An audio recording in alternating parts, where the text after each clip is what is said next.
안녕하세요. 산에서 신원철입니다. 오늘 세 번째 강의는 현재 운영되고 있는 건설공사에 있어서 원도급, 하도급으로 이어지는 생산 구조에 대한 내용입니다. 국토교통부 김석원 사무관의 강의 내용을 보내드리겠습니다.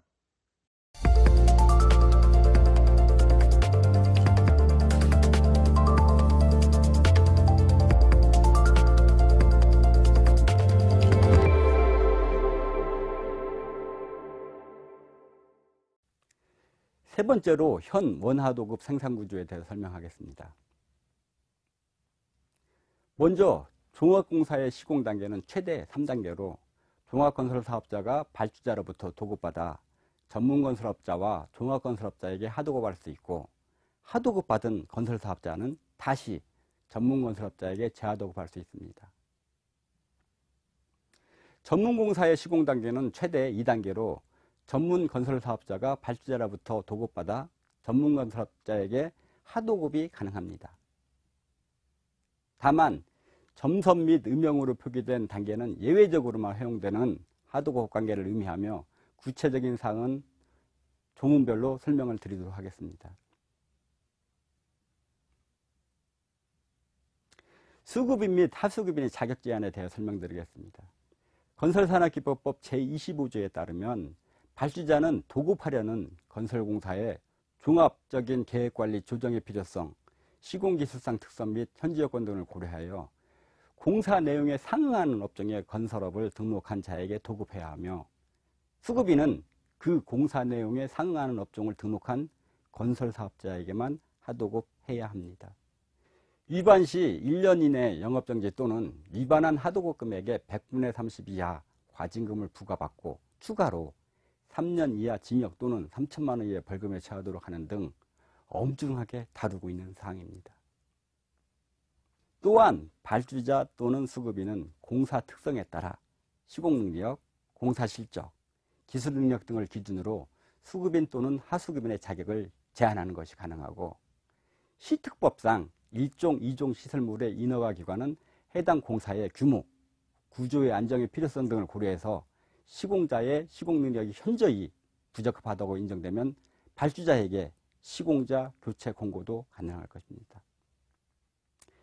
다음으로 하도급 규제 규정을 설명드리도록 하겠습니다. 먼저 일괄 하도급 금지입니다. 원칙적으로 건설사업자는 도급받은 건설공사의 전부 또는 주요 부분의 대부분을 다른 사업자에게 일괄 하도급을 할 수 없습니다. 다만 예외적으로 일괄 하도급을 허용하는 경우도 있는데요. 건설사업자가 도급받은 공사를 계획, 관리, 조정하면서 2인 이상에게 분할하여 하도급하는 경우는 예외적으로 전 공중에 대해 하도급이 가능합니다.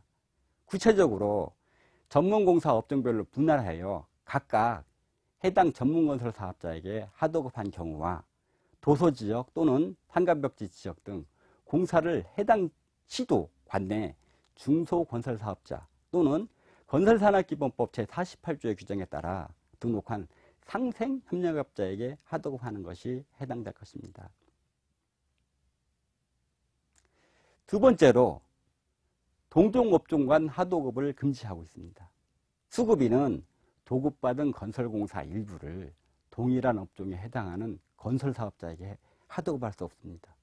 여기서 토목건축공사업과 토목 또는 건축은 동일한 업종으로 간주합니다. 이 경우도 공사의 품질이나 시공률 제고를 위해 발주자가 서명 승낙한 경우로 한정하고 있습니다. 마지막으로 재하도급 금지 규정입니다. 하수급인은 하도급 받은 건설공사를 다른 사람에게 다시 하도급할 수 없습니다. 다만 이 경우도 예외적으로 허용을 하는 경우가 있는데요. 첫 번째로 법 제29조 2항 단서에 따라 종합건설사업자가 하도급 받은 건설공사 중 전문공사를 해당 전문건설업자에게 재하도급하는 경우입니다. 두 번째로 전문건설 사업자가 하도급 받은 경우로서 발주자 및 수급인의 서명 승낙을 받고, 두 번째로는 하도급 받은 건설공사의 20% 이내에서 신기술, 특허법 등이 적용되는 공사입니다. 그리고 또 하수급인의 재하도급 대급 지급 보증과 재하수급인의 사용한 자재 장비 대급 및 건설근로자 임금 지급에 대한 연대책임 합의서 작성을 제시하는 조건하에 예외적으로 재하도급이 가능합니다. 전문건설업자와 전문건설업자 간 재하도급은 엄격하게 적용되고 있는 실정입니다. 앞서 말씀드린 바와 같이 하도급 규정 위반 시 행정처분과 형사처벌, 양별 규정이 모두 적용되므로 건설시장 질서 확립 등을 위해 특히 유념하셔야 할 것입니다. 추가적으로 도급받은 공사의 일부를 하도급 또는 재하도급한 건설사업자와 재하도급을 승낙한 자는 하도급 계약을 체결하거나 다시 하도급한 것을 승낙한 날로부터 30일 내에 발주자에게 하도급 계약 내용을 통보해야 하며 하도급 계약을 변경 또는 해체하는 경우도 동일하게 통보해야 됩니다. 다만 발주자로부터 하도급에 관한 서명 승낙을 받은 경우에는 통보 의무가 없음을 알려드립니다. 이로써 현 원하도급 생산 구조를 마치도록 하겠습니다.